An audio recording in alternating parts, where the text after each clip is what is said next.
Have the opportunity to address you on I have on several subjects which I'd like to share my thoughts with you. Actually, Gary, you'd better walk behind the projector. I think so. What he's trying to say is I'm getting larger. So he's good to have a good friend. So I'd like to address with you an important subject which is considered by many people to be a controversial subject, that is unilateral short-span cantilevers.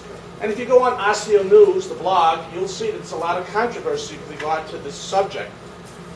With regard to the controversy, I found a quote by Frida Allen which said, "The passionate controversies of one era are viewed as sterile preoccupations by another, for knowledge alters what we seek as well as what we find."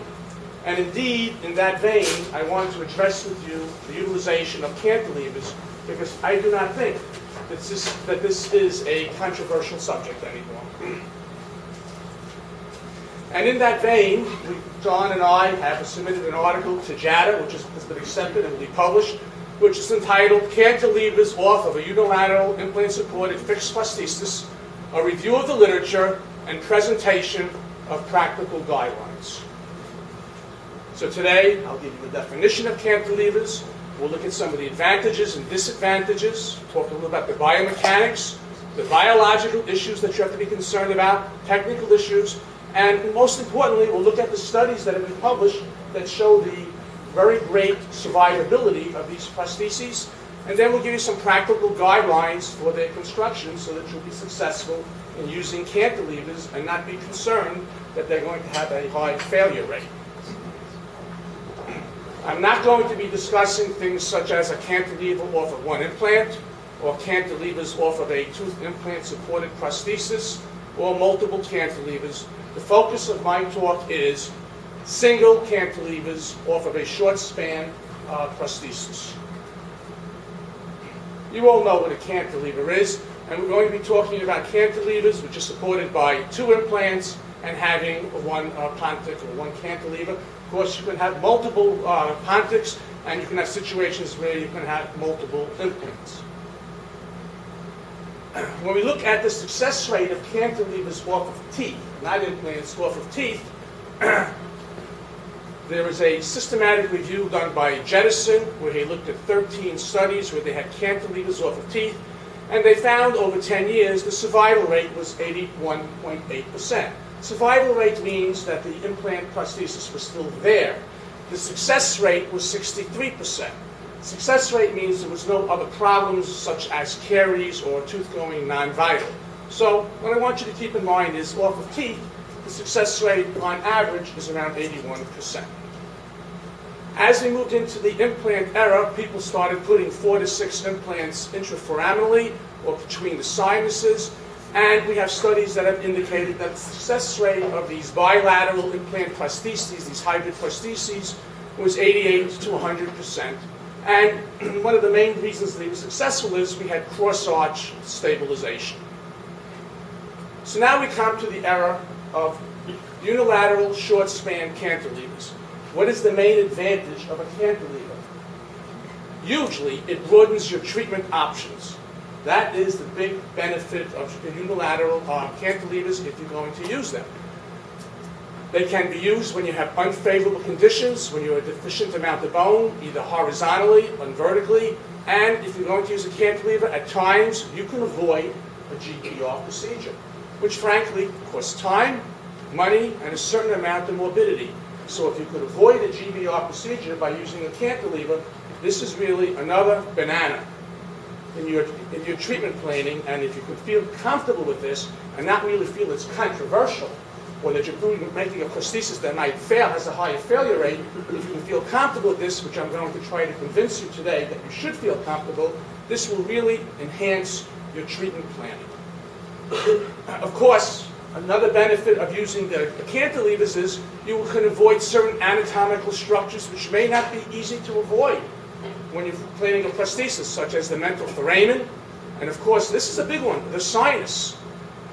You could avoid sinus lifts a lot of times if you can place 2 implants and cantilever off a tooth going over to the sinus, and actually, and if there's an impacted tooth, you can use a cantilever. So the bottom line is the main benefit of the cantilever, it may simplify your therapy. Now, what are the disadvantages of a cantilever that people have harped on for a long period of time? Well, with cantilevers, you have a greater amount of stress on the units that support the cantilever than those that do not.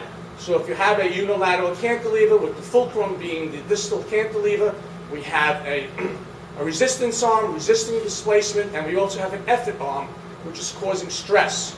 And the stress that's placed on the prosthesis, it's been recorded in mostly in finite element analysis studies that the bending moments on the cantilever are 2 to 3 times than on the supporting implants. So that's been the big problem. You have a cantilever, you have 2 to 3 times the amount of bending moments on the prosthesis. Okay, so that's true. But the question is that physiologically bad, or is that technically going to cause a lot of issues with regard to the prosthesis? Well, let's look at the data. Another disadvantage of the cantilevers is that the stress that's placed on the cantilever with regard to the bone, the main amount of stress will be placed on the distal aspect of the distal cantilever. And the amount of stress that's placed on the prosthesis and on the bone is directly related to the length of the cantilever. Now, when we talk about the biomechanics of a cantilever, we're not really worried about what is the advantage of a cantilever, but when you're figuring out the mechanical advantage of a cantilever, the formula is the effort arm over the resistance arm. So in this example here, where we have 2 implants and we have an effort arm here of 8 millimeters and a resistance arm of 8 millimeters, the numerical advantage is 1. But I'm not worried about the advantage of a cantilever. What I want to bring to you is an aspect that you should look at the tensile and the compressive forces on a cantilever. And Grunsky gave us a formula for computing the tensile forces. Now, on the distal cantilever, you have a force going down. That's a compressive force. On the mesial abutment, you have a force that's pulling the prosthesis apart. That's the tensile force on the mesial cantilever. And the formula for computing the tensile forces is A over B times P, which P is the load here, 25 pounds. So it's A, that's the effort arm, 8 over 8 times 25. So the tensile force on this abutment is 25 pounds pulling this apart. If one was to look at the compressive force, what is the force on the first abutment? Grunsky's formula is 1 plus A over B, which that's 2 times 25 is 50 pounds. Now, while I'm showing you these numbers, what I really want you to see is this. If you double the length of the cantilever,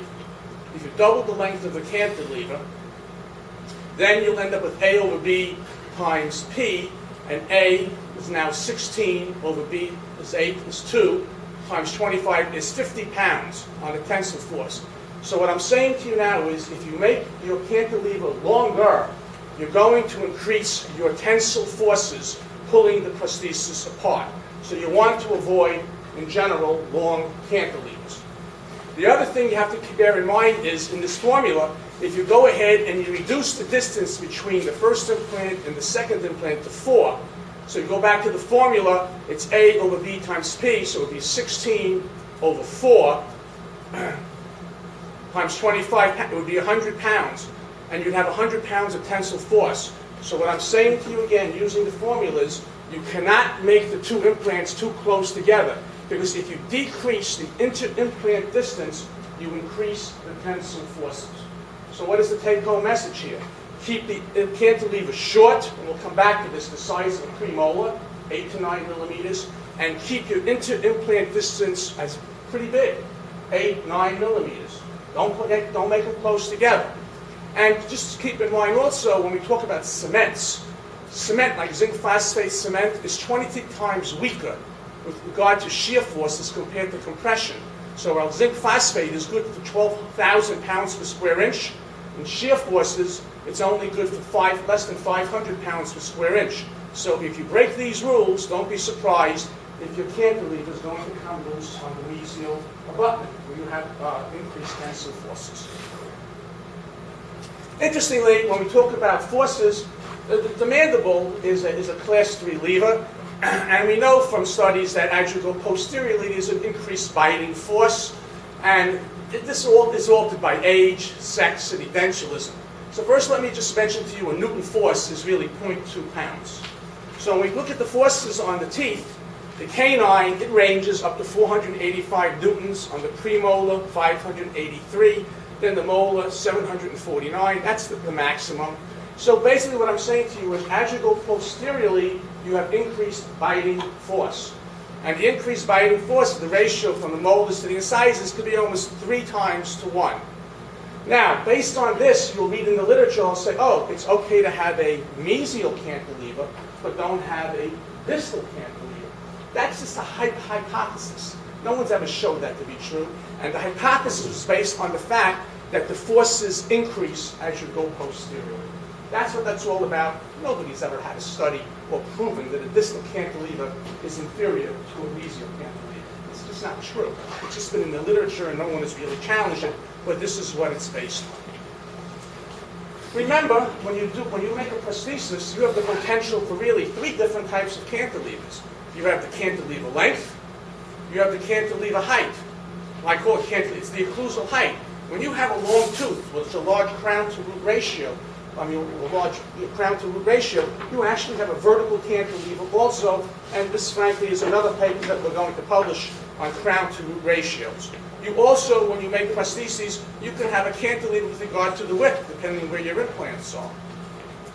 So you can have cantilevers in length, height, and width.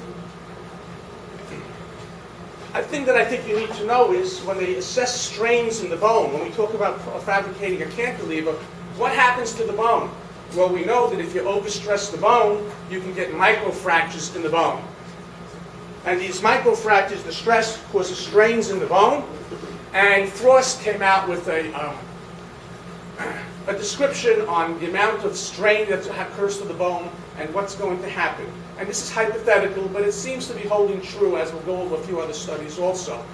If you have 1,000 microstrains, you'll get bone compression of about 0.1%.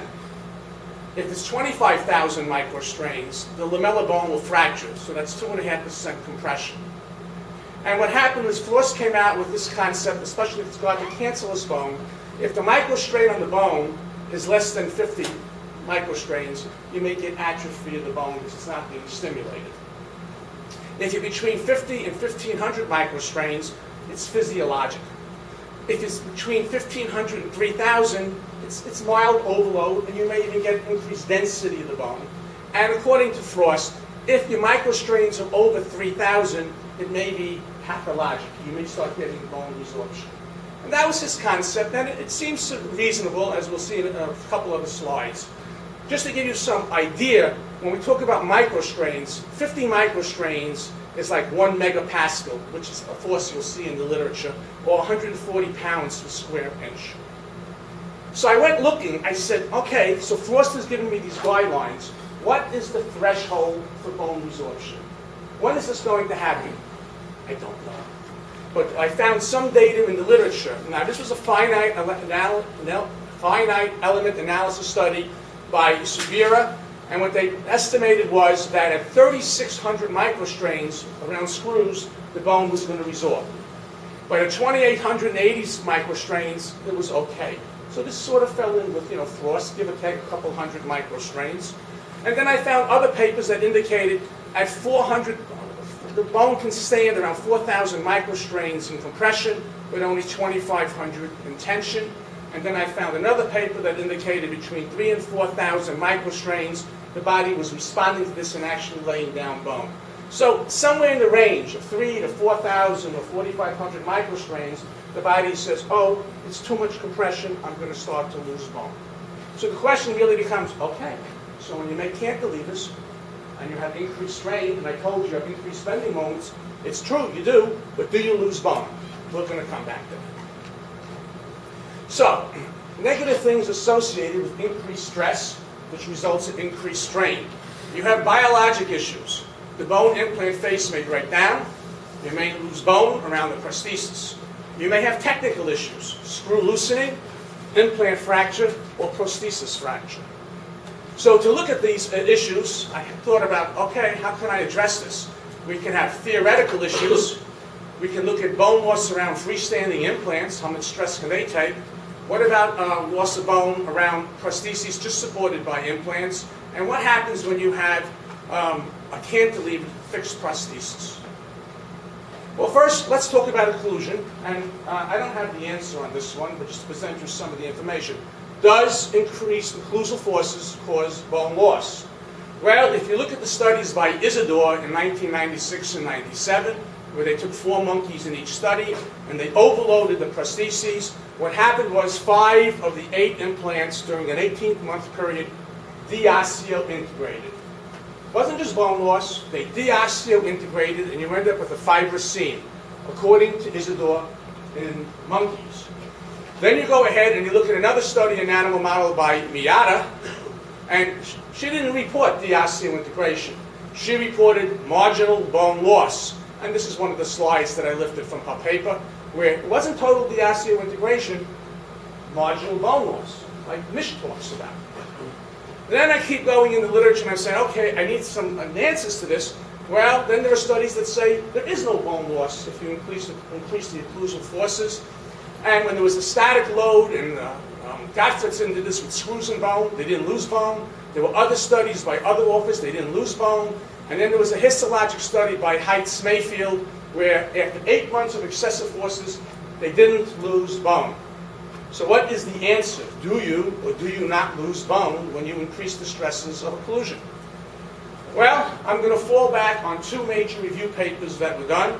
There was a review paper by Vidiasker and Apps, and another one by Isidore in 2006. And this is what they summarized. There may be situations when occlusal forces may affect the bone around implants. Frankly, there are so many confounding variables with regard to the density of the bone, the strength of the loading force, that it makes it difficult to make this call. It just makes it difficult. So when I look at the literature, I'm not sure if you increase the forces, if you're going to get deosseo-integration, or you're going to get some bone loss. Gary, can you go back 2 slides? I want to just throw one more wrench into the system, one more. Go forward. There it is. Isidore's study, which we looked at. You have to remember how he did the study. First of all, he put these crowns 2 millimeters in hyperocclusion. I mean, think about that. That's excessive. That's not the kind of forces we create when we make a cantilever. It's not. We try to put them in occlusion. And when the monkeys wore down, so Dr. Tornow and I call them super monkeys, when the monkeys wore these full cast gold crowns down, we call them faculty. Yeah, okay, that's okay too. That's where the bananas come in. That's right. Well, if I just chew on bananas, I won't wear my gold crowns down. It's okay. But when the monkeys wore the crowns down into occlusion, they made new crowns and put them in hyperocclusion and laterally. Now, some people would say you can't do that in a study design, change things in the middle, but it doesn't have to be a perfect study for us to learn something, but this was excessive force. And it's amazing to me, people say, my God, you lost 5 out of 8 implants, but when I look at that, I say, my God, doing that kind of abuse, which is not what a cantilever is, you still took all that time to destroy these implants. So what I took out of these papers is, my God, these implants are much more durable than we thought they were. Now, if you look at Miyata, there's an interesting thing that's not always discussed in the papers. He was doing pretty well. He had about 3 papers, maybe it was 4, late 90s. And in one of those papers where he started to lose marginal bone, which is not discussed so often, those implants were kind of narrow. They were sub 3.3s. And it is possible, based on study design, that the implant was starting to bend. Now, that's not really fair in making a conclusion, because once an implant starts to bend, then it'd be like undermining resorption in front of it, like a tooth moving, and then you're going to lose bone that had nothing to do with the force on the implant, but rather the structure was failing. So in looking at these studies, which we're trying to draw conclusions from, it is very difficult, because even analyzing the study designs are next to impossible. But what I want to bring from this is cantilevers don't do what some of these people tried to do to these implants in these studies, and so we have to be careful about that. Thanks. Okay. You can spend the whole day, frankly, on this subject of occlusion and loss of bone. I just want to point out one other thing to you. It was Isidore who published the paper saying they had mostly deosseo-integration in 96 and 97, and then when he published his review in 2006, he soft pedaled. I mean, he didn't say it didn't happen, but go back and read this. This is a very important review paper where he really covers the literature very carefully, and you walk away saying, wow, both can happen, but as John is also saying, you know, that was an abusive situation. It's what we call a proof of principle, where you beat up the implants, you beat it up to the extreme that you caused this to happen, but is that really going to happen if you make a normal occlusion? I don't think so, as we'll see. I think that one other aspect of that, these are very important papers that are always related to the cantilever stresses on implants, but the Isidore article, he looked at those monkeys every month. He analyzed every implant every month in the paper. And he did not see a progressive bone loss, like a millimeter at a time, going down the implant until they loosened. It was an all or none phenomenon. What was confusing about his histology was that on some of the implants that were clearly fibrous encapsulated, I couldn't see what, go back to that histological slide, but there were some that were clearly deosseointegrated, you know, completely. Leave that histology back. And there was some, this is clearly deosseointegrated. The red is all the way around it. That's, you know, that's the soft tissue. And so this one is as clean as can be. This one's wobbling around. However, in a couple of those specimens, even though they didn't progress month by month with the pressure, it was all or none that suddenly they were loose or not loose. Some of them had bone at the apex, like through the opening or through the hole. There was still a little bone left around the bottom. So it wasn't progressive bone loss, but because it was still a little, it looked like integration still at the tip. Because, you know, sometimes it was still being held in by just a little bit of bone at the tip. And if you look at that, then you say, well, I guess it's not all or none. It's not as clean as this, where the whole thing became loose. But a month before, this implant was not mobile, and it was not showing any bone loss. That's the significant piece to me of the Isidore article. With that went out the force, when they did deosseointegrate, it was all or none. Even though he might have caught some with still a little bone left at the apex, so it was deceptive as to whether or not you should include that as an all or none phenomenon. You know, so this is what makes it a little difficult. And it's amazing that this has not been duplicated in any major way, other than a couple of papers you just described. And yet it's so critical for us to understand. It makes it understandable. In the Miata paper, you notice he's quoted on both ends. Miata, you quoted him, Miata is saying that it does show crestal bone loss, and then the other papers show it was all or none. And it was, as John said, he had very thin, narrow implants, and with a certain amount of force, he couldn't do anything. It didn't show this crestal bone loss. And he's the only one, and it could be, as John very well pointed out, that the bending of an implant, if it's soft or narrow, that may cause that bone loss to crest if it's not rigid enough to support the force that's been imposed to it. So the first two papers, he showed nothing. He didn't see any bone loss at the crest. It was only when he narrowed the diameter and then caught it at the beginning of a bending motion kind of thing. So it's a lot of stuff that we have to look at there. It's not all in stone. I think that's really important. Yeah, well, it's a difficult issue, and there's no clear answer. So then we look at freestanding implants, and we know that on average, the freestanding implants will lose 0.14 to 1.6 millimeters, and most of that is due to formation of the biologic width, which you could decrease with platform switching or possibly some loop implant designs. Now, we look at the two studies in the literature that looked at bone loss around cantilevered bridges. And the two papers were by Wenstrom and the other by Howe. Both of these studies ran for 5 years. In the Wenstrom paper, they had 24 cantilevers, and they compared it to 26 prostheses that weren't cantilevered.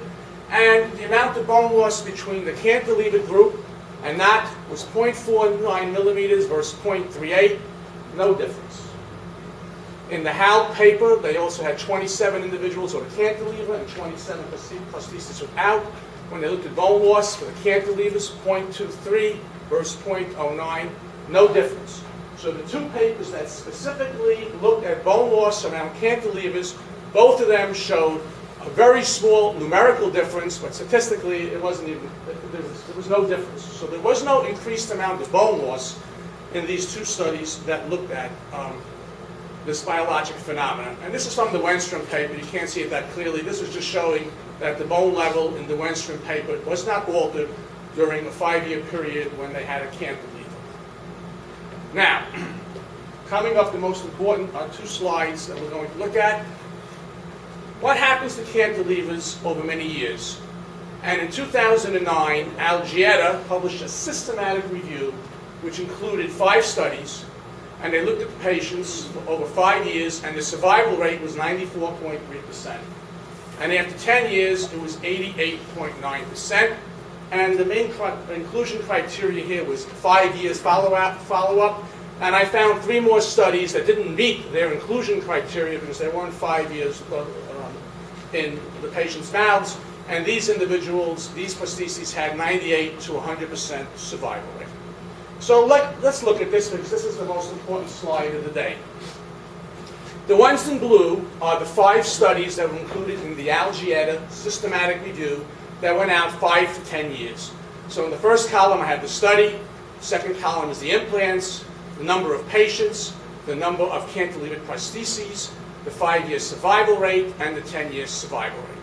So when we look at the data by Wenstrom, survival rate after 5 years, 92%, 10 years, 85%. Rajan, 91%, 83% after 10 years. Eliason, 100% success. Freisel, 95.7% after 5 years, 91% after 10 years, and Hal, 89.5% and 80% after 10 years. Look at these numbers because soon we're going to look at what is the success rate on a regular fixed prosthesis for teeth, with implants and TISC, or when you have cantilevers. And you will see that these success rates are as good as better than other types of prostheses. Look at these success rates, because here you have the 5 studies that were put together in the systematic review, and you want you to see that the success rate, except for this one, they're all over 90%. The 3 other studies which I found in the literature, and I scoured the literature because I was trying to find as much information as I could, were 3 other papers by Romeo, Johansson, and Becker, and these studies lasted 2 to 3 years, so they weren't included in the systematic review. And the success rate with Romeo was 98%, and the other papers was 100%. Now, I threw this slide in. This is the appendix that I put into the JADA article, because when they talk about unilateral cantilevers, they're not all 2 implants with a cantilever. Sometimes they have 3 implants. So what I did is I wanted to put into the appendix of this article to show precisely how many units there were, and I highlighted, like out of 27 in the Hal paper, there were 19. In the Ellison paper, out of 61 cantilever prostheses, 35 had, two abutments and a cantilever. In the Becker paper, same thing. So I put this into the appendix because it's not fair just to tell you, look at those 5 studies. They weren't all 2 implants with a cantilever. There were some mixes, but there were enough of the 2 abutments with a cantilever that I felt there was a substantial amount of information, and I wanted the reader to be able to see this. So now, you looked at the success rate of cantilevers. Well, how does this compare to all the other types of prostheses? So, meta-analyses have been done in all of these different areas to see, if you take similar studies, what is really the success rate. So what we really need to do now is we need to compare the work from Algieta to all the other types of prostheses that you can have. So, looking at a meta-analyses for prostheses and implants, the survival rates after 5 and 10 years. TAN did a systematic review, included 19 studies, it was on teeth. Prosthesis survival rate, 89%. Jettison did 21 studies, included in the meta-analysis on implants, 10-year survival rate, 86%. Jettison, this is cantilevers off of teeth, 81% after 10 years. Lang, this is the TISC, teeth connected to implants. It was 94% after 5 years, and I've made fun of this number before, which I'll address again with you in a few weeks when we talk about TISCs again. So this number fell down, but it should actually be higher. That's the number reflected in this old study. And then we have the Algieta paper, where you have cantilevers, and here's the 5-year success rate, survival rate, 94%, 10-year, 88. Now look at these numbers compared to all the other prostheses, and you see very clearly that the cantilevered prostheses does as well as a fixed bridge on teeth, a fixed prosthesis on implants, as well as cantilevers off of teeth, implants connected to teeth. It's right up there. It's actually almost the best. So this is an important piece of information. When you look at this, you realize that in the studies that we have, when you look at a short span cantilevered bridge, the survival rate is as good as any other type of prosthesis. That's correct. That's only, you could say only, and I'll say, wow, we have 5. No, in all fairness, you're right. You're absolutely right. We didn't hear the question. He said it's only 5 studies. And that's true. I'd rather have 10. But the point is, it's time to turn the corner. Because you do have, 5 studies plus the 3 additional ones that weren't included in the systematic review. This is a difficult study. And then you're taking 5 and 10 years. And remember, that these studies were also done on mostly smooth surface implant, not textured implant. Don't get me wrong, my perception No. doesn't matter. Doesn't matter. It's a good question. It's a good question. But I can't wait 5 and 10 more years for you to start doing cantilevers. I mean, it's just time to put it behind, I think, that you can use this. And I think the data is very strong for you to feel confident with that. Yeah. What about prosthesis success? Because you're not going to break the ground, but you're going to get... He didn't report success rates. Okay, because in this one from Romeo, after 8 years, they have 57% of success. It depends how you Which define is not very success. good. I mean, if the screw breaks, that's very not a big All right, success go back for me, to. Go back to. right? Go back. I think No, I right replace there. an implant No, more no. than having a screw. No, I understand. 57% after 8 years. It means that half of the prosthesis that you do, they're going to You have success rates on the other types of prostheses that Go have... one more I'm not forward. sure. Another one? No, go forward. One more. One more. Right there, stop. You don't want them to wait 15 years? They don't have to wait 15 years. I'm giving them 15 years into the future. I made this thing. I didn't place those implants 15 years ago, but neither here nor there. Let's pretend I had a bad day, and I placed those implants like that. It happens, and fine. Those 2 implants are too close together. Remember the formula you saw before. Somebody was having a bad day, or maybe there were anatomic problems. You never know what's really going on. So they're too close together. And that thing ought to be way too big, correct? Doesn't make sense. You're worried about the prosthesis. I am too, because osseointegration tends to hold up pretty well. But prostheses take the hit. By the way, you can break crowns. Crowns can absolutely break before the implants can break, because they're getting hit first. So if I hit you, the first thing that's going to break is everything I hit. Whether or not your neck breaks as a secondary effect, that's hard for me to say. Probably it would, but that's... So let's think about that for a second. This is a 15-year-old case, because I made it. Now you say, well, how could that be? You're worried about 59% in some study. See, but this is not everything. The studies are good, but they're not everything. First of all, you may have good textured surface implants, long enough implants, titanium alloy implants, good retention and resistance form. I know that's a bad word, but it actually does make a difference. And then you have tremendously well-built bridges, which takes into account metal design, connecting, ceramic technique, design of the copings, good cementation, and what we don't discuss, because no study could discuss this patient doesn't bite that hard. I'm terribly sorry. I'm not going to give you a bite meter analysis of this. Look around their mouths. If you see teeth worn down to the gum line, that's a different mouth than a 70-year-old with a front tooth that has almost no wear and no damage. And look all around the mouth and see how they functioned over a lifetime. Has this patient broken every piece of porcelain? You're worried about 59%? That's nonsense. We don't have 41% of prostheses coming apart. It's not true. The fact of the matter is, in this mouth, a piece of porcelain has never broken in 70 years, or however many years she's had dentistry. So yeah, a lot of rules are broken, but enough other things were done well that these bridges can survive. And that's the studies plus reality, because that's 15 years. How many rules got broken? But enough other things were done well. But doctor, this is like cemented dent restoration, so do you prefer in this case cemented dent restoration, so don't overload? Cantilevers, okay, I actually brought a section on screw versus cement if you wish it, but I don't want to address that here. I will say this, it is not true that what makes the difference in cantilever success is screw or cement. They both work. Done well, they both absolutely work, and that's not the defining characteristic. Okay, so we continue with complications.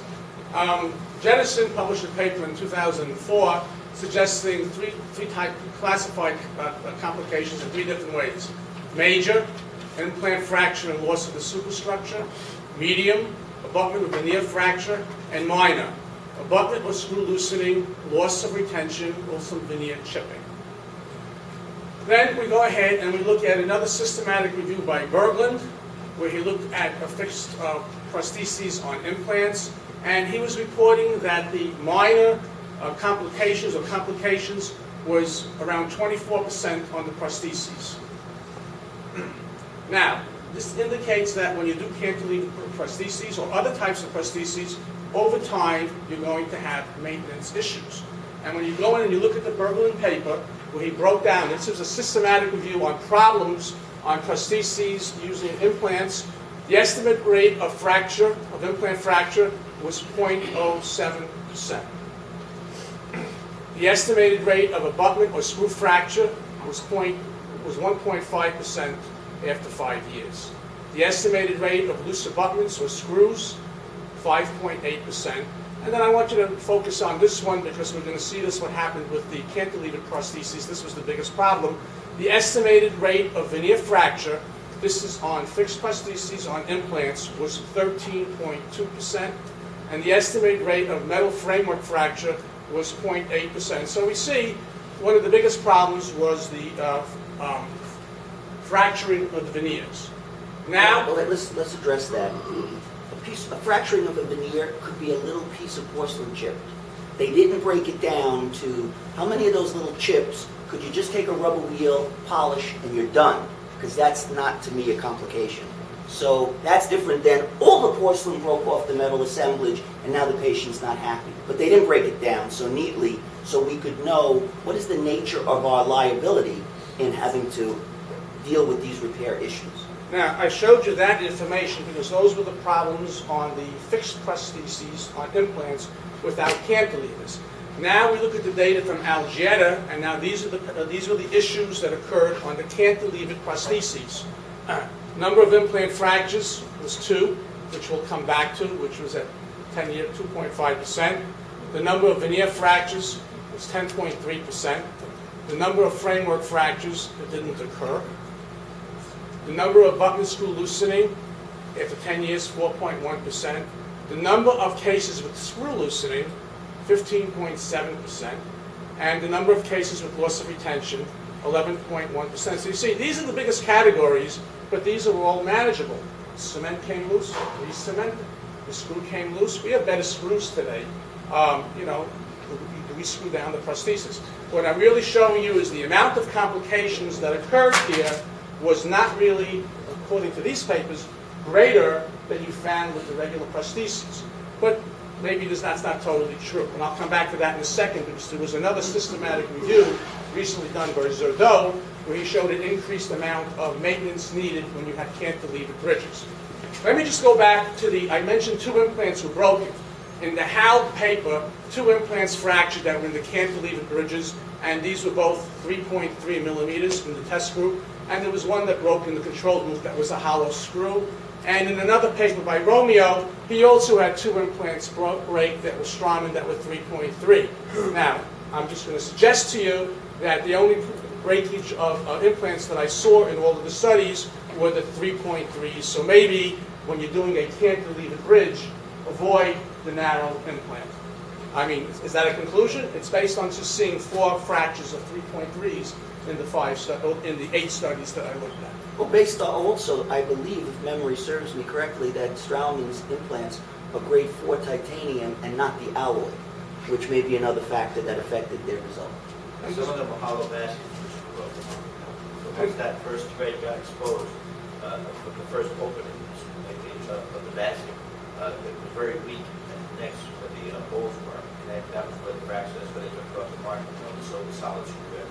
Yeah, and they also Straumann suggests that you do not use a 3.3 in a cantilever bridge. That's also part of their protocol. So I just wanted you to have this information.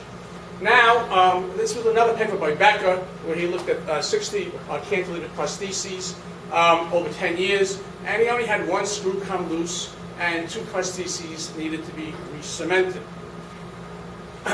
Now, I found 3 other papers that talked about prosthetic problems with cantilevers, but they did not delineate what type of problems occurred.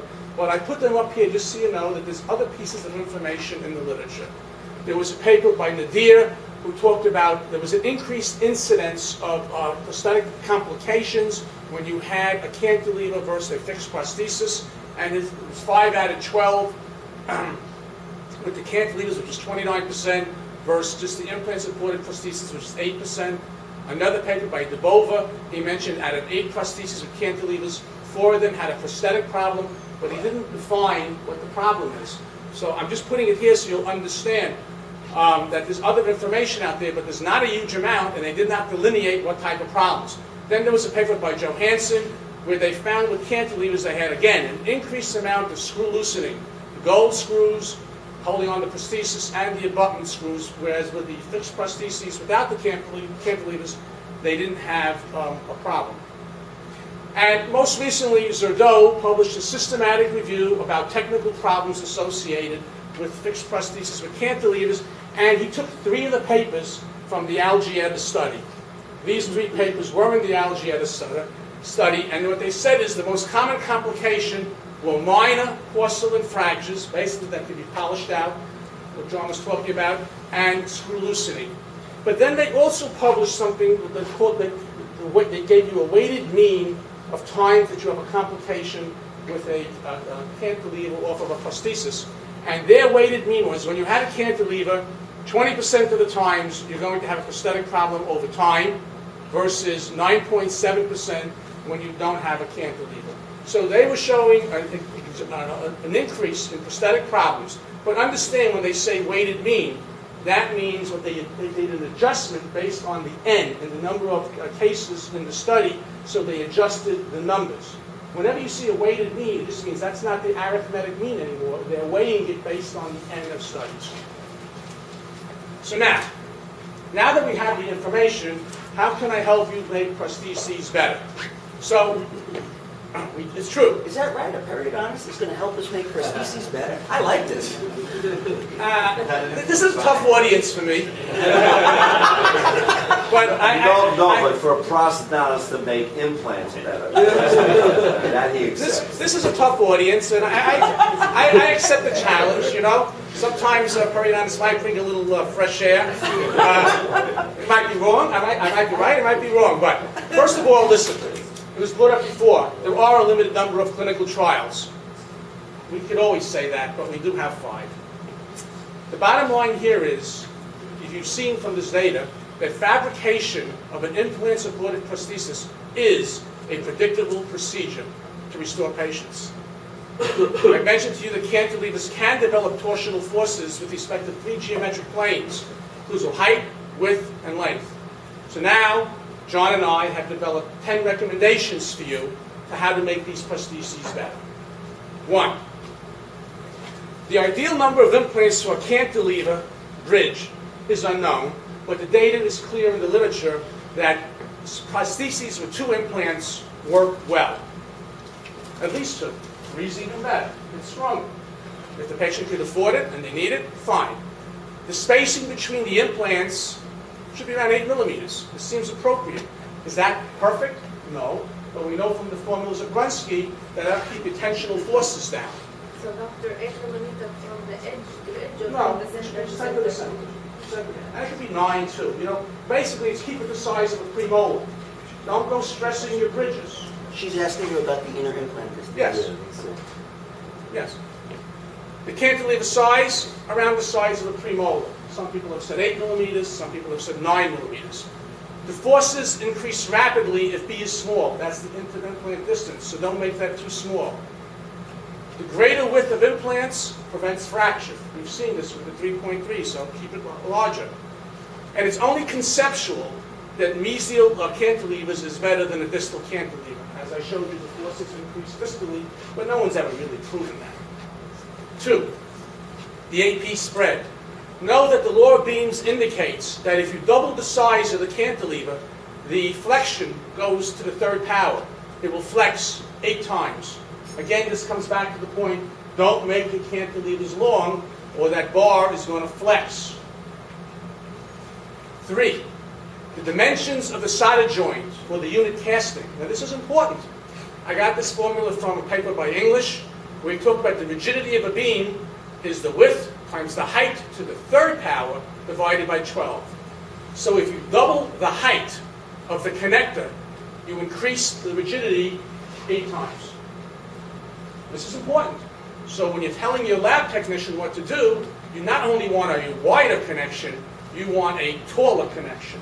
Because if you double the height, you increase the rigidity 8 times. But if you double the width, buckle to lingual, what do you get? That's a question for them.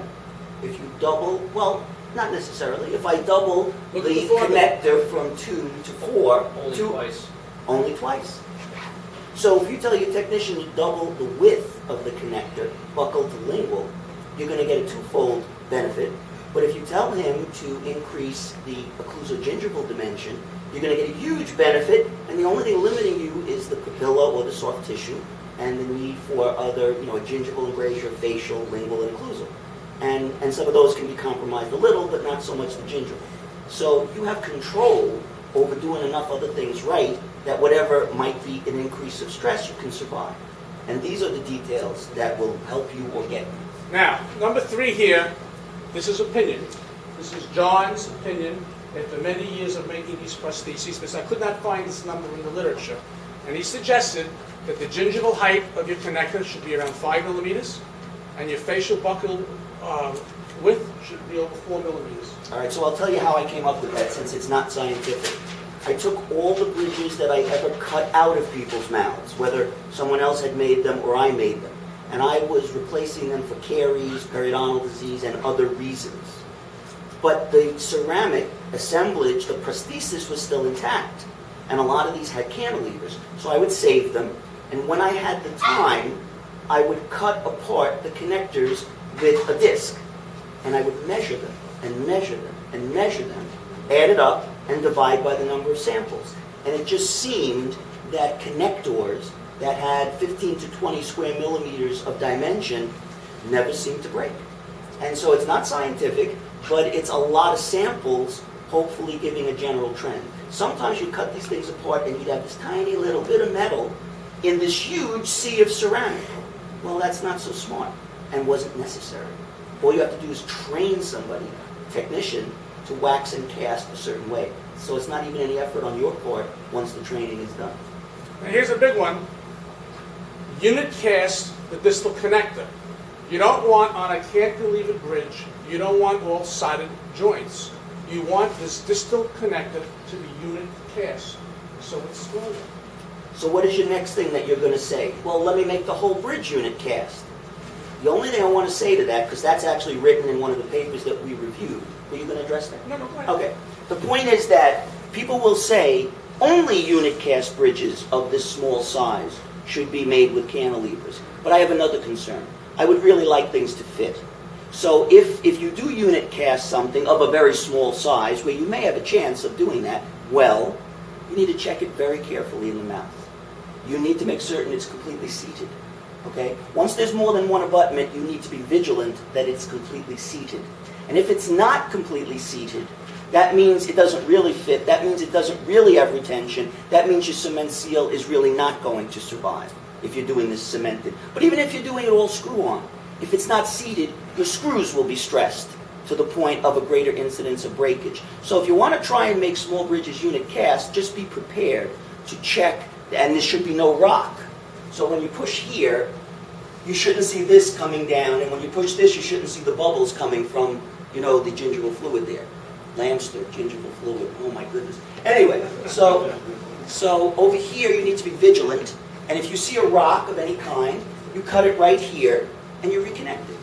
So you have something that fits. Things that fit have greater retention. Things that fit have less movement over the years. Things that have less movement chip less, break less, fracture less, come off less.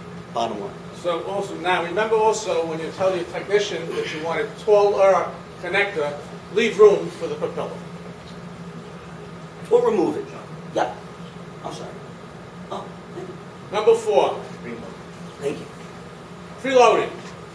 I'm talking about when you tighten your screws, we call this preload. And the screw is retained by the tensile force. And the screws can come loose. if the compressive forces exceed the tensile forces. So if you're using screw-down abutments or screw-down prostheses, after you torque it down, wait 10 minutes and come back and re-torque your prostheses. And of course, use the tap torque values as suggested by the implant company that you're utilizing. Improvement in technologies. While it is true you can make cantilever prostheses using internal or external connections, you can. The trend is to use internal connections because they distribute the stresses better. You can make it both ways, but that's the trend to use internal connections. Of course, we're using roughened surface implants. Wider diameter implants prevent breakage, and you'd like to elimination of the stack components. You'd like to have as few screws as possible. When it comes to internal abutment connections, it's greater ease in using internal connection. You have higher stability and anti-rotational forces due to the wider connection area, and there's a higher resistance to lateral loads due to a lower center of rotation. And there's just better force distribution. All right, why, let's say, not for you, I'm not asking you. Why is it easier to use number one? Why is it easier? External connections are fine. But why do many practitioners, particularly general practitioners, like the internal connections better? Why is that? Because a lot of them got burned with the, I know it says easier, I'm just asking why it's easier. A lot of the external connections, they got burned that they didn't get the abutment down on the hex. So it was actually up and never was seated completely. So with a lot of these internal connections, like if it clicks, it's certain that, they don't always click, but who cares? It's easier to be sure you're seated all the way. So for people who are not quite as sophisticated as you are, it really was a trend that they liked. But here's the real truth. This is all about physics and what we learned when we learned crown and bridge. See here, this picture tells more than you think. See this? You could have an external connection 0.7 tall, which a lot of them were, but then LifeCore had an external connection that was double that. So it was taller. With the internal connections, it's easier to make the connections longer. External connections, if you bring them up 1.5 millimeters, 2 millimeters, 2.5, you start to create problems with preparing abutments and other things. So really, it wasn't internal versus external. It's just that with the internal connections, it was easier to make longer connections. And the longer these walls are, the better off you are. So that's the real truth of it. It was easier to make longer connections with internal connections. And that's the physics that benefits you. So that's why number one is true, and that's why number three is true. Instead of a small hex, you got this long thing. So it wasn't just internal versus external, it was really internal allows longer, which means more engagement of the walls and less strain on the screws, which is what you want. So now that I've told you that I like the internal hex connection, let me just mention to you there was an article by Mish on bruxism in 2002, and he liked the external hex connection because when you have the internal hex connection, the wall of the implant is thinner because you're going internally as opposed to connecting externally. So he had some physics formulas to show that you get a decrease in the strength of the wall. So Mish, in 2002, I don't know if he changed his mind, he favored using an external connection. But in general, I would say using internal connection. With regard to the occlusion, all right. Just one thing on it. That's why if you look at Ankylos and Astor, two of the first internal connections in almost 1990. That's why the shoulder was what we now call a platform switch was put there. It wasn't because of platform switch. We didn't even think about that. That was put on the design of that implant, of those two implants. When I spoke to the engineers and designers, it was strictly to prevent this fraction. And that's why they thickened the wall to a certain extent by adding that extra shoulder, that thickness of metal. And that's why that came about.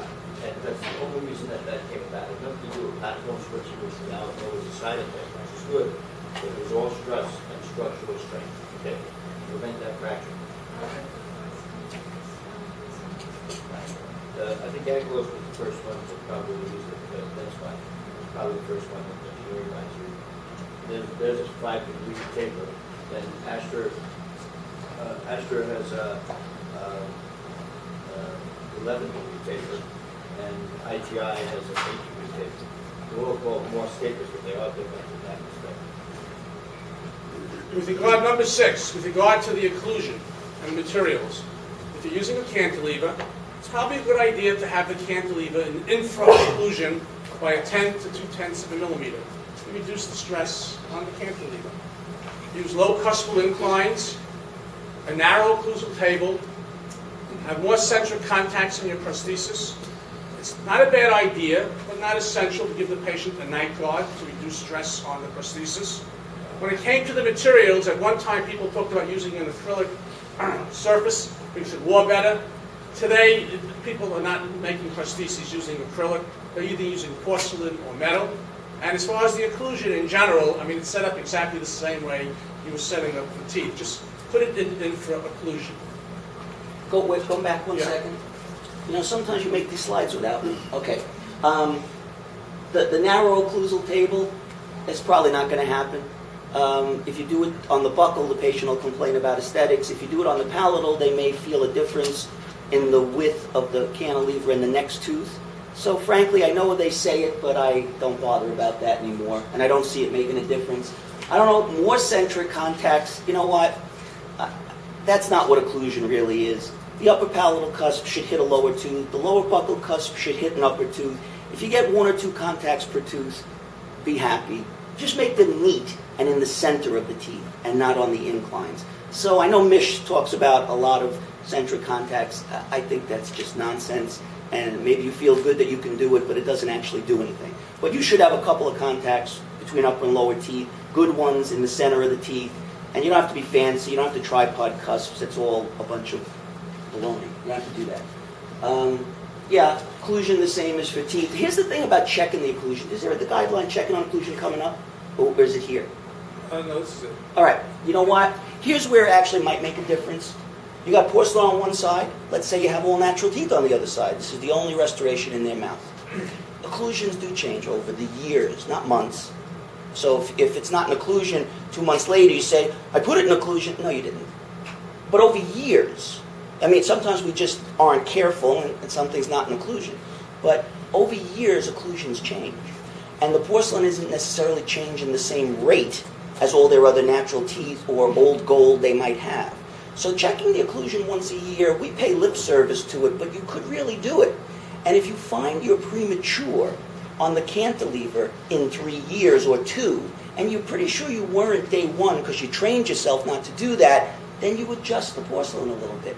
And you get those inclines off that cantilever. And that's the kind of stuff that probably will bite you as 5 years went by and 7 and 10. So when you say check the occlusion, that's not just, I said it in a lecture and everybody heard me. You really have to do it. And it's not 1 minute. It could be 5, 7, 10 minutes. And so it's actually effort. And you would just incorporate that into your maintenance protocol. So checking the occlusion is not a nothing. It really is something that has to be done because mouths, and I don't care implants or teeth, mouths change. And we don't check so much. Oh, I feel good, doc, and I'm late for my appointment, I'm leaving. And then you do get bitten a little bit by that kind of stuff. John? Yeah. I wanted to ask you, I didn't see any of Lindy's papers in terms of, classic multi-cantilever stuff on teeth. And We didn't do multi in this paper. We didn't do multi in It's this like paper. all those great studies, and to me, the occlusion part is important. And so what you're suggesting is infra-occlusion. No, I didn't say that. I didn't say, Gary said I that. just wanted to understand Lindy's What stuff. did I say? How do you, I mean, You know what? it seems like Okay. we all The do truth it. is, I'll tell you what it is. Is it a no contact zone? Is it an aesthetic Well, tooth? okay. What is it? But by the way, I pick on Gary because he's my friend. I've never seen a periodontist do as much tackling the prosthetic venue as he tries to do. I probably wouldn't be nearly so brave in trying to give a periodontal type lecture as he is giving this kind of stuff. So I want you to know, I just pick on him out of friendship and fun. But the truth is that inclusion in a bilateral splinted thing, I'll take a lot more liberties. Because I'm really just banking on the fact that this splint thing is going to save me any number of ways. It could be full arch. It could be half the arch. Once I turn the corner of the arch, I start to know I'm getting benefits that I'm just getting automatically. But these are all, this paper was unilateral cases. That means straight line splints and no benefit from cross-arch splinting. That means the bending moments are greater and I'm going to pay for every little mistake greater. So what I do is when the 2 abutment units or the patient bites, I make certain that I get marks on the Accufilm, distinct marks, and the artist foil holds, and that's only 10 microns. So if you're holding 10 microns, you know darn well you're in occlusion as you should be, and I do try to get the contacts in the center of the teeth. Here's a huge problem, and it's a real trick. You get one crown back from your technician, one crown, and you have the patient bite. How's it feel? Feels great. Are you done? Are you done? Well, you might be done if you wanted to be done, but you might not be done. Then you take a piece of artist foil, just the thin foil, and you put it there, and you have them bite, and it holds. So now you're done. Are you done? Notice, are you done? It's a trick question, notice. If you want to be done. If you want to be done, then you're done. But you might not be done, because you know it's in occlusion, but you don't know where, really. And I'm not fancy with occlusion. I was taught occlusion by the best, Harold Litvak. I pantograph cases, and now it's just a source of some fond memories because it's not necessary. What you really need to do is take the artist foil and the Accufilm and say they're two sides of the same equation. Then you see where the mark is. Here's what technicians will do. They will put contacts on inclines. I don't know why. I have a brother who's a ceramist. I still don't know why. They'll put contacts on the inner aspects of the upper buccal cusps. Maybe when you're carving ceramics with the knife and the powder before you bake it, it's just easier to do that. I don't know what it is. But you're going to find what we call inner aspect interference. Inner aspect of upper buccal cusps are not centric contacts. They're not. But you will find so commonly that's where the mark is. Then what will you do? You say, okay, I got a good centric contact. Now you check the person. They try to slide into lateral. They can't slide. Why not? Because that contact is stopping them. So what do? You take away the inner aspect of the upper buccal cusp. Let's say tooth number 12, the upper left first bicuspid. So you take away that little mark. Then you put the artist foil back in place. What do you got? Nothing. Because there never was a centric contact. It was a silly incline. So you have no occlusion worth speaking of. Here's what really matters. You have a centrally biting occlusion. Something in the middle of the tooth. That's what you want. It could be one contact per tooth, but get it in the center. Because anything on inclines is a cheat. And then if you go to adjust an excursion, you take it away, you never had a centric contact. The tooth's out of occlusion, so you've really created sort of fraudulent dentistry. There is no occlusion to speak of. How did you guys get to an infra-occlusion? Was that in Algeria's papers? Did they discuss the... Oh, on the cantilever? You know what? I think it's an important thing because if we really kind of deal with a mechanical system... All I really do, Joe, is same thing. artist foil slide the cantilever. That's it. That's all I do. Artist foil is 10 microns. When they bite, the two other abutments hold the foil. The cantilever, I let the foil slide. How long is it going to stay like that if it's just about 10 microns? I don't know. But I admit, I'm willing to start with the cantilever a hair lighter. But that's hardly an infra-occlusion. I mean, I know that's what they said in the paper. I don't know if the word is maybe too strong. All I'm willing to say is I'm going to be damn sure that the cantilever is not in hyperocclusion. And if I can just let a piece of artist foil slide, that's good enough for me.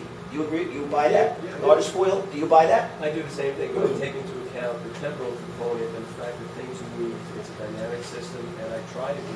I'm not perfect. You're far from perfect, Lenny. I know that. So, well, we try to check the occlusion when we can. Periodically. Twice a year, because we But know- you're letting the artist foil slide on the Yeah, and cantilever. it's just a visceral feeling. Visceral. I feel better that way. Okay? You doing the same And it's thing? worth it. Jim? Absolutely. All right, so you got to... you agree with that one? All right, so you know what? What about you, Stewie? You think that's okay? What do you think? Say yes. You know what? It's not... No It's pressure on me, no pressure on the camera. yeah. I think the word infra-occlusion It's okay. answered the whole thing. Okay.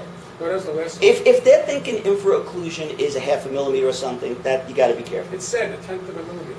Yes, but 10 microns is a hundredth of a millimeter. Artist foil is a hundredth of a millimeter, not a tenth. I didn't say... Not enough facts, okay? Yeah. All right. My brain hurts. Number 7, retention of the abutment crowns. You know this. Long and parallel preparations aid the cementing medium, and we know that if you get an increase in height of your abutment, it amplifies your retention by almost 40%.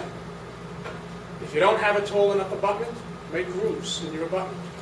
Try to get additional retention on your abutments. Number 8, crown to root ratio. I mentioned before to you that, crown height is a vertical cantilever. For every increase of 1 millimeter height, you may get a 20% increase in the forces on the vertical cantilever. So In general, wider implants are better than longer implants because the stress in bone is at the crest. So a wider implant is better than a longer implant. If the crown-to-root ratio is excessive, well, then you have two things to consider. You can either augment the bone, or you can add some additional implants to make your prosthesis stronger. A crown-to-root ratio of 2 to 1 is reasonable in implant prostheses. And we have another paper that we've put together just going over crown-to-root ratios. And the whole idea of Anti's law in teeth has never been proven, and it certainly should not be applied, to the implant dentistry. Number 9 is Dr. Carpentieri's case. A prosthesis must fit passively. A misfit that creates prematurities may create both biological and technical complications.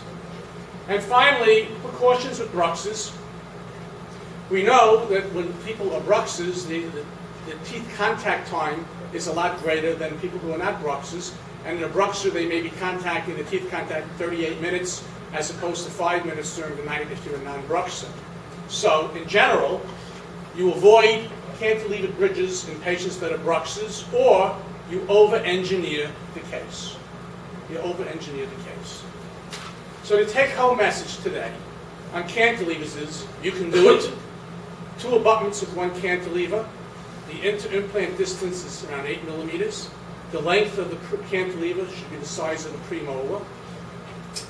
Enlarge the casting connections, not solder, especially on the distal abutment for the cantilever. You want a cast unit. Avoid bruxes using cantilevers or over-engineer the case. Caution when your vertical height is too high. Infraocclusion, 10th of a millimeter or less. In general, avoid narrow implants. And as far as cantilevers not being done in a type 4 bone, there really is no literature addressing this.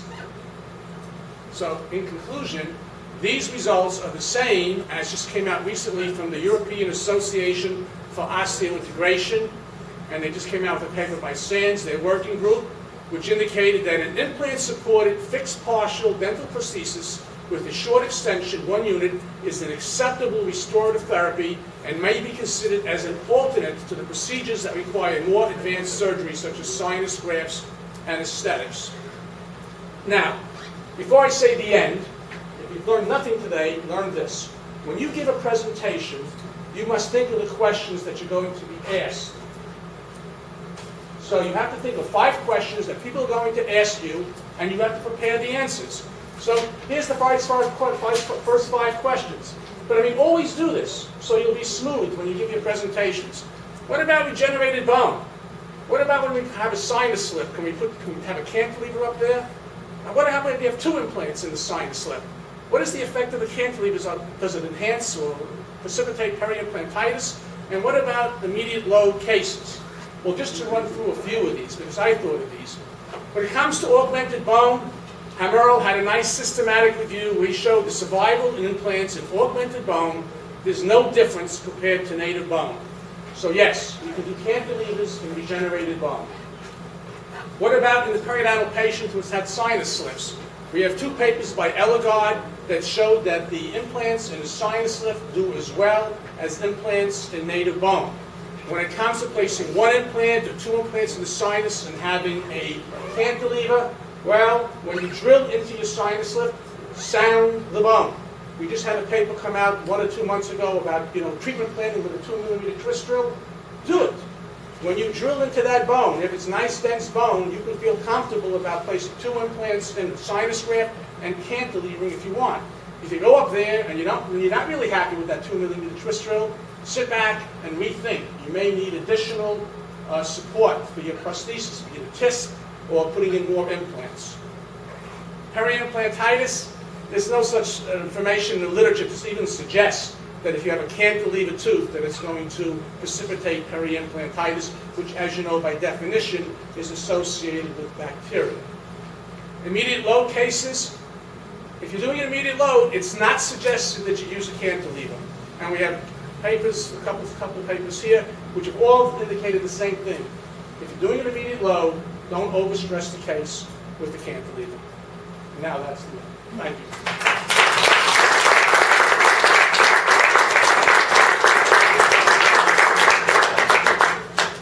brings back memories, doesn't it?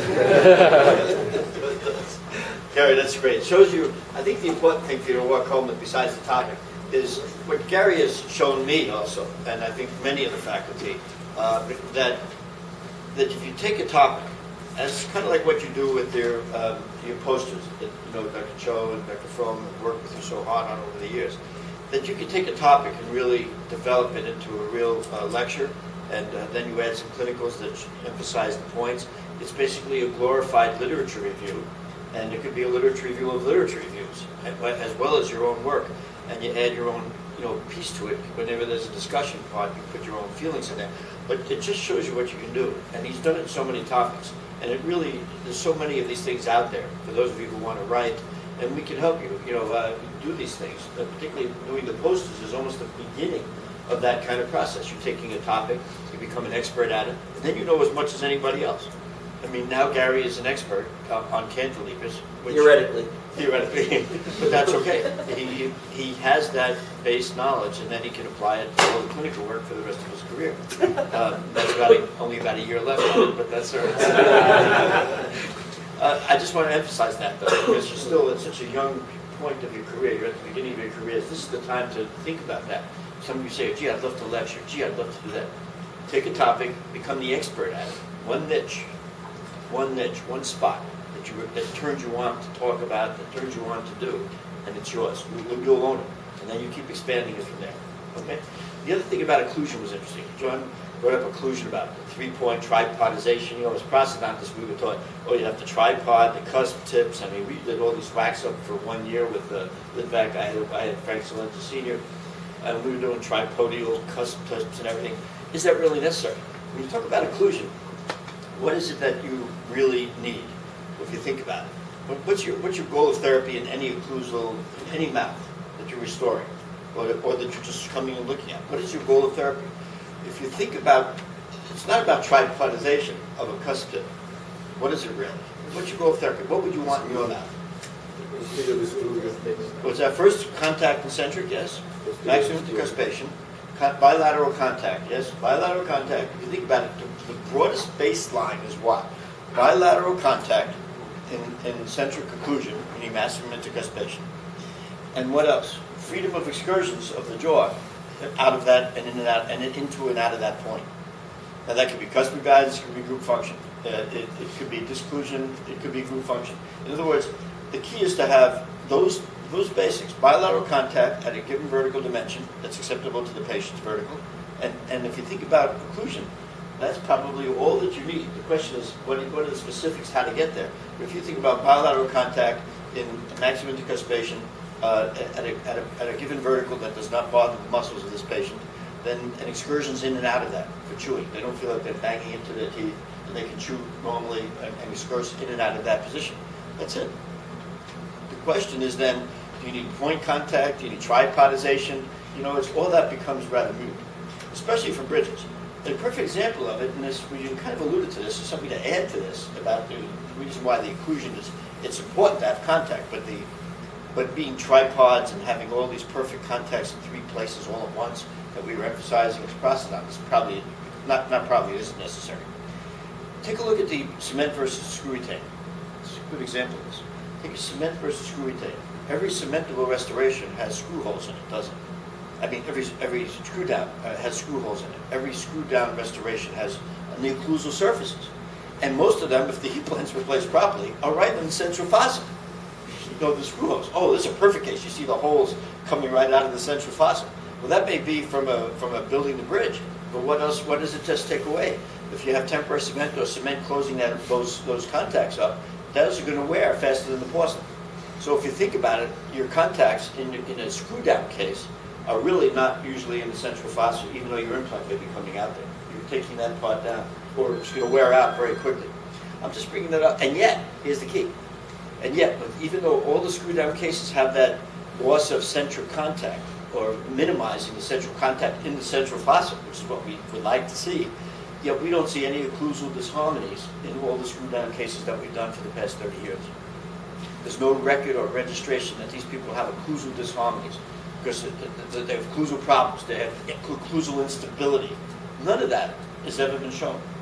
And yet, as we know that that's clearly not as stable, if you want to call it that, or not as many contacts as if you have a cementable restoration without the holes in it. Interesting.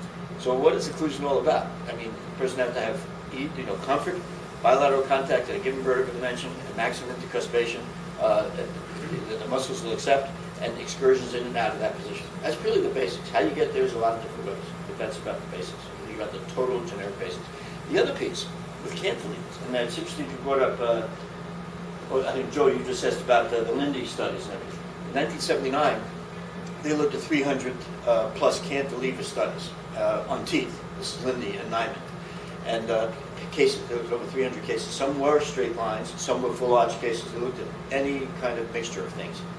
And what was interesting, what was the 3 reasons for failure? This is on teeth that were treated periodontally, had excellent hygiene, even though some of them were periodontally previously involved. They made them, in order to join the study and have the bridges finalized, they had to have immaculate hygiene now after they had apically positioned flaps, minimum pocket depth. So the question is, what were the 3 reasons for failure of cantilevers, all these 300 cantilevers, single and multiple and everything? What were the 3 reasons for failure? And then we'll equate it to what we saw on the list. Loss of cementation, right? What else? I'm sorry? Solid connection. Fracture of solder joint connection, number 2. And what was the 3rd? No? Wasn't the case. Fracture of? No. Fracture of the teeth. So the 3 reasons for failure, of the cases, were loss of retention, loss of cementation, loss of fracture of the teeth, or fracture of the solder joints. And they're about 2.5 percentage points each, 2.3 to 2.8. So it was about an 8-9% failure rate of the over from 1 to 15 years, whatever they were. I think it was about up to 15 years. But they looked at all these cases. I think the average was 7 years. Anyone remember that one? Was the average 7 years? I think, but it was like 1 to 15 years, but the average was 7 years. The point is that they were mechanical. They were mechanical. All these cases had immaculate hygiene after periodontal treatment, and they had to show excellent hygiene, or else they wouldn't be part of the study. So, and the reason that Lindy and Nyman did these studies is to rule out Auntie's law, to show that even teeth that were previously periodontally involved, teeth with 50% bone loss were included in these studies, and showed that these teeth didn't get rocked out of the mouth by the occlusion. And so he showed that it was not the teeth that would fail. He's showing that the physical structures fail. And if you look at the list, it's similar. So you got fracture of a piece, a fracture of a solder joint. So he talked about what? He talked about the fracture of solder joints. He said make one-piece castings wherever possible. Part of what you said, unit castings. He talked about occlusion. That's where he talked about doing bilateral contact and excursions, get group function, and putting in bilateral contact on the weak side. Exactly opposite of what you do now. No disclusion. On the weak side, if I have cantilevers on this side, when I go into right working, he actually wanted, if I have cantilevers on this side, okay, then you can disclude when I go into right working, disclude the cantilever. Okay, what happens if I go on the cantilever side? What do you want? You want the stability like a denture. You wanted balancing side contacts on the other side. Well, against everything you normally do except for dentures today. Dentures, you like the stability, right? You go into excursions, you want the other side to hit. So it stabilizes its excursions, doesn't lock it out, theoretically. So understand that he had the same problems, they're mechanical. It was all mechanical. The loss of integration, just like the loss of periodontal support or the tooth would get rocked out, was not part of the problem. Just like we don't see this as being a problem here. So it's just, in some ways it's equating. The fact that you're saying he's saying the ligament was strong enough, even with reduced but healthy periodontium, to support the cantilever. You're saying that a normal osseointegration, especially with the textured implants we have today, is good enough to support a single tooth cantilever, even with a straight line. In other words, where are the problems? Mechanical. Physical, mechanical, chipping of porcelain, breaking of solder joints, breaking of screws, breaking of an implant, fracture of a tooth. Got it? Just a similar equation. Just thought it kind of makes you compare the two in some ways. Okay? Yeah. So do you think there is an advantage of using cemented in restoration? I'm sorry, but I think do you think there is an advantage to use cemented in restoration? In this case, because of the occlusion, you can control it better, and the cement is going to be your occlusion doesn't seem to be. I mean, the weakest point, and you get the cementation instead of like I don't think it matters. break. I think I agree with John 100%. And I don't always That agree with makes you John right. 100%. That makes you right. But the reality is that what John said was true. They both work cemented. The key is the precision of what you use, how you do these things. that screw down versus cement is not the answer. People would think that the cement had a cushion on it. If you counted on that kind of cushion, forget it. You got a problem in your case. In other words, and same thing with porcelain versus acrylic teeth that you brought up.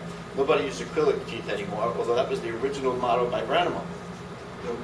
Maybe let's just spend another 2 minutes on that. Why was acrylic teeth used by Branimo in his original discussion?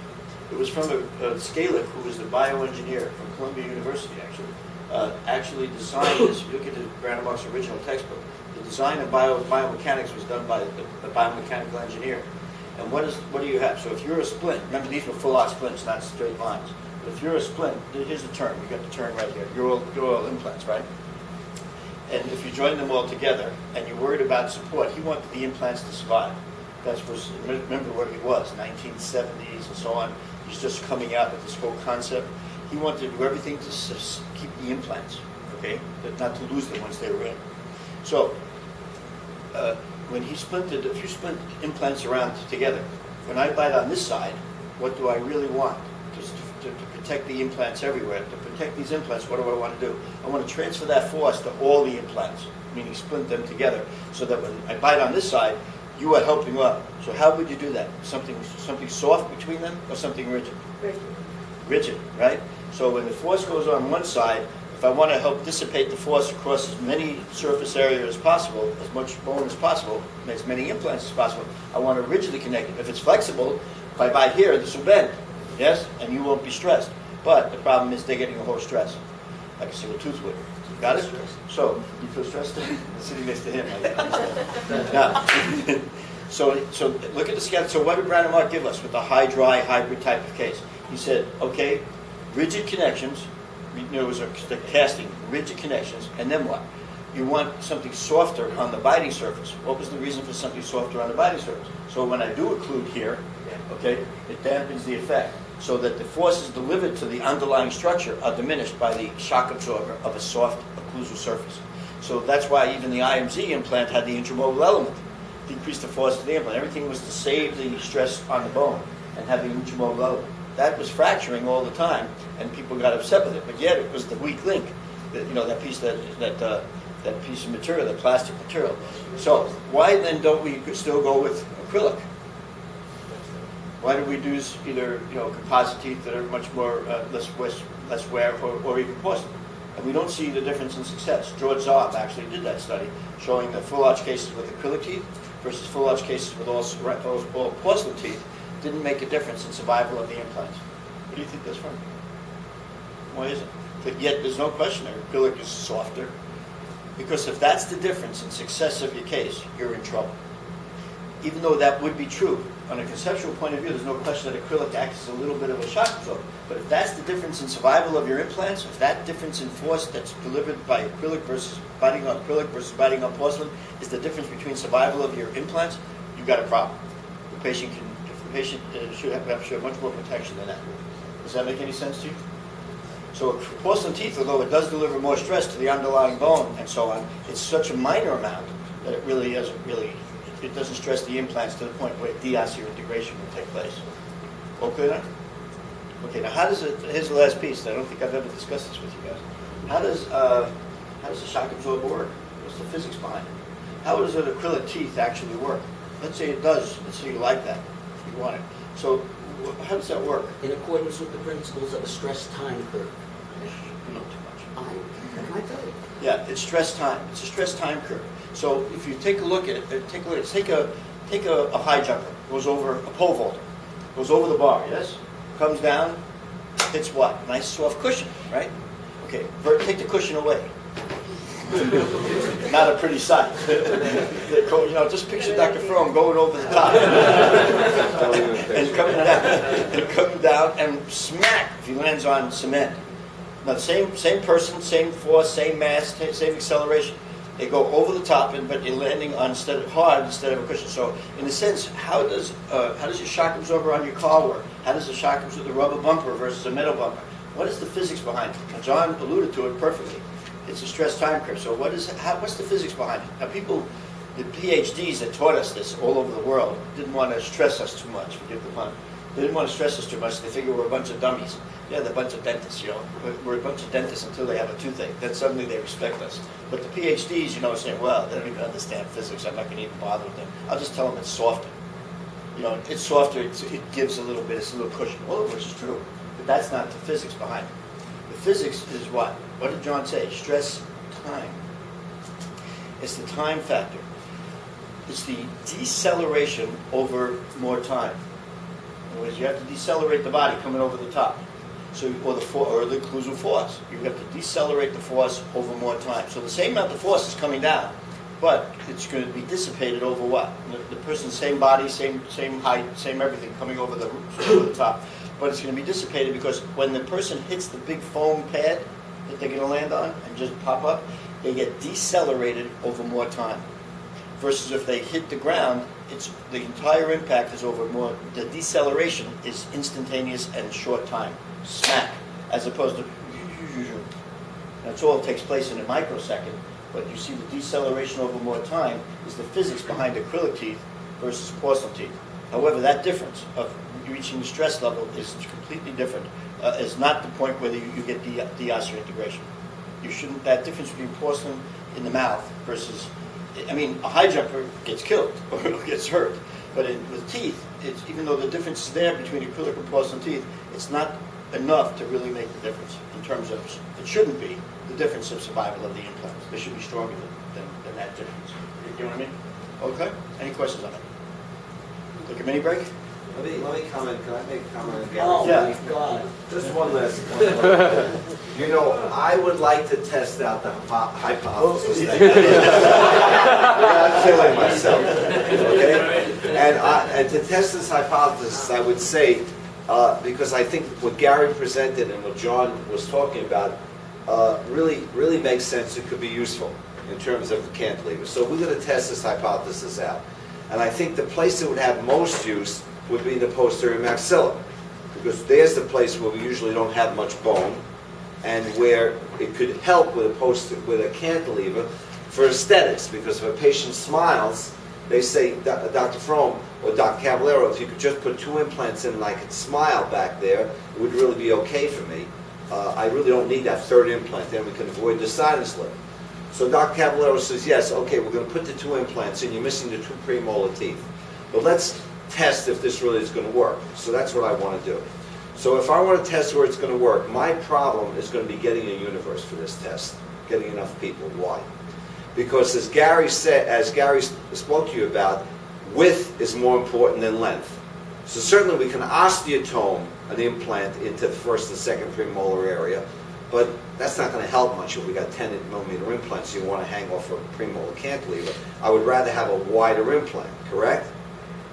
Correct? Just be clear, are you accepting the 10 as okay? Let's accept the 10 as Because I being agree with okay. you. Let's accept the 10. So you want more width, So I want more width. which is true. How many people with a posterior maxilla that's been edentulous for a while have enough width to put in a 5 millimeter implant back there, 4.8? How many? Not a lot, right? Not a lot. So now we're talking about, we can osteotome a 10 millimeter one up there, because even if the sinus comes down, but to get that width is going to be difficult. Now I don't want to put a 5 millimeter implant in a 5 millimeter bone. How much width of bone would you be comfortable with to put a 5 millimeter implant in? 7. You want 2 millimeters buccally, maybe 8. Okay, we want to have that. How many people are you going to find missing those premolars that have that? Okay, not that many. So these people you may have to wind up doing some augmentation on, as he suggested. All right. How many people are you going to find? At least I don't know a lot in my practice, and maybe they're coming to me, that are not bruxes or clenches. That's a big, big problem. We have a lot of bruxes or clenches. So that's someone else we may want to leave out of this study. So if I wanted to get a study together to test this hypothesis, my feeling would be it would be hard to get enough people together to do this unless they were willing to, 1, go for bridge augmentation procedures. 2, we know we have to osteotome, at least in a couple of those cases. And then 3, certainly I want to make sure I have a good enough prosthodontist to make sure, or restorative dentist, to make sure that those things fit. Because the main problems I see and the 25% that you, or 24% really, that you saw over 10 years in the Lang study, and the others on complications, involved mostly mechanical stuff. Dennis is right, you were right, mostly mechanical stuff. Not the implants falling out, but what would happen would be screw loosening, cracking, that sort of thing would occur. And I think a lot of that occurs because they're not following these rules. They're not putting in wide enough implants and following what you set up in terms of your distance. Now, you want at least 8 millimeter distance you're talking about. I'm saying about between the two. So you're going to put a first premolar in of 5 millimeters, about 2 or 3 millimeters from the tooth. Then you want to go back another, let's say, half of that, let's say, from that particular point, 8 millimeters from center to center back. So now you're pretty far back. You're now in the second premolar area, distal of the second premolar area. How many of those cases are you going to find? Not many, which have enough vertical bone that you'll be able to put a 10 millimeter implant in, and certainly not a lot 5 millimeter bone, let's say 6 or 7 millimeters bone, where we can put that kind of an implant in, and feel comfortable about putting the distal cantilever in. So what I'm just saying is the following, that the universe, or the amount of people that we can get to do this without augmenting ridges, or without doing some kind of auxiliary procedure, is not a lot. Well, let's not rule out two 4.1s, because that, you jumped right to 5. Okay. But let's not rule out, because a lot of my cases were two 4.1s. Okay, if you do 10 millimeters by 4.1s, then I'd like to have at least 6 millimeters in width posteriorly. At least 6, okay. right? You would agree. Don't 6 or rule out 6. expanding ridges, ridge expansion. Okay, so let's take ridge expansion. Let's say we want to do ridge expansion procedures, okay? What I'm saying is that when they've done these studies, and you look in the literature, and that's basically what these things are being based on, these hypotheses. When they've done these studies, and I think the reasoning behind it between Gary and between John and Dennis, the reasoning is very good.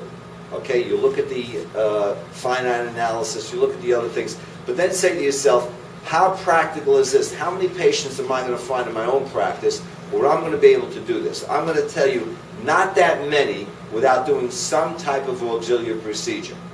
And the auxiliary procedure would either be a ridge split, be osteotoming technique, or widening that ridge up with a ridge augmentation procedure, or maybe even a sinus lift, either local one osteotome or lateral wall sinus lift to get it back. It depends on the patient.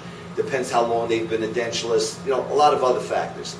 So I see this as being valuable, but even in the studies they've looked at, there's so many confounding factors. In other words, what did that ridge look like? How much bone did they have? What was the length of the implants? And so on and so forth. That to follow what they're showing you, which is the ideal thing, start looking for patients in your practice now, or start looking for patients at the school, or start looking for patients when you get out in your practice who actually can satisfy this sort of thing. Because to me, it would be very valuable for me to say to a patient, they don't want to have sinus lifts. So I said, listen, I can put 2 implants in there and cantilever a premolar off, and that would solve your problem, because you'd have biting surface minus 0.1 millimeters. You'd have the biting surface, or 1/10 of a millimeter, whatever you're talking about, or 10 microns. Okay? You're going to have biting surface. You're going to have the aesthetics, but there's not that many patients that fall into that category. So, and this is just a little plug for the surgeons here to support you, Gary. In order for the prosthodontists, or for you to restore cases or do cases like this, I think you're going to have to be doing more of these ridge augmentations, more of these ridge splits, more bone. You're going to have to be building up more bone in a lot of these cases to be able to do what you've seen today. There's nothing wrong with it, but I'm just saying, build that into the bananas, that another banana that you better hold in your pocket, build that into it, because that's something that when I look at, I say, where in my office would this have application? I can think of great applications. Posterior in the maxilla, certainly posterior in the mandible also, if you don't want to have to go back to the molar and put in a 5 or 6 millimeter implant. But you want to get a wide enough implant, 4 millimeters fine, and certainly you want to get a long enough implant. It's got to be at least 10 millimeters that I'd be comfortable with this, putting one of these things in. And those things you may find that not a lot of patients are going to come in with native bone to do that. You're going to have to do some auxiliary procedures. I just want to bring in another aspect of this that I think you have to consider whenever you're looking at these things, because this gives me a very good feeling now that I can, because I was staying away from cantilevers like the plague, but this gives me a good feeling. But now I'm sitting and I'm starting to say to myself, where can I apply this? And when I apply it to my own patients, I realize that I have to have certain surgical skills, ridge splits, augmentation procedures, osteotome procedures, sinus augmentation procedures, to be able to do this sort of thing. That's a question for John Gary. How do you deal with the numbers that you presented and the fact that oftentimes there isn't enough room distal to the canine, anterior to the sinus, so someone doesn't want to be in the sinus. I can't get 8 millimeters, and I've got really short teeth. So I've got two kind of things out the window. I can't get this 8 millimeter guideline, and I've got a very short connector. Is that play into your... I don't know what you or Stu are talking about, actually, not really. First of all, Gary's never understood. no. First of all, a posterior cantilever is fine, but don't rule out all the anterior cantilevers you could do. So you took out a canine, or someone else did, and the ridge is rather narrow, and you could do an augmentation, but you don't always have to. If you got 2 sites behind it, now I have an anterior cantilever. So it's not just posterior cantilevers, it's any anterior cantilever you want to do. Anterior cantilevers, to tell you the truth, never worried. Yeah, no, they don't worry me either. They never worried me before this particular thing. No, But they I'm shouldn't saying, worry. I'm looking at this, and what you were showing basically was, posterior. No, there was an anterior canine cantilever. It's just that not all the slides have X-rays. So how about the mental foramen? So now you got right at tooth number 28, the mental foramen is coming up. It's got one of those high vertexes that come up, but behind it you can get an 8 and a 10, because it does happen. Now you got an anterior can. So my answer is, I don't dispute anything that Dr. Fromm said, because it's true. So you get a scan, and you see what you got. And if you can treatment plan 2 4.1 by 10s, get on with it.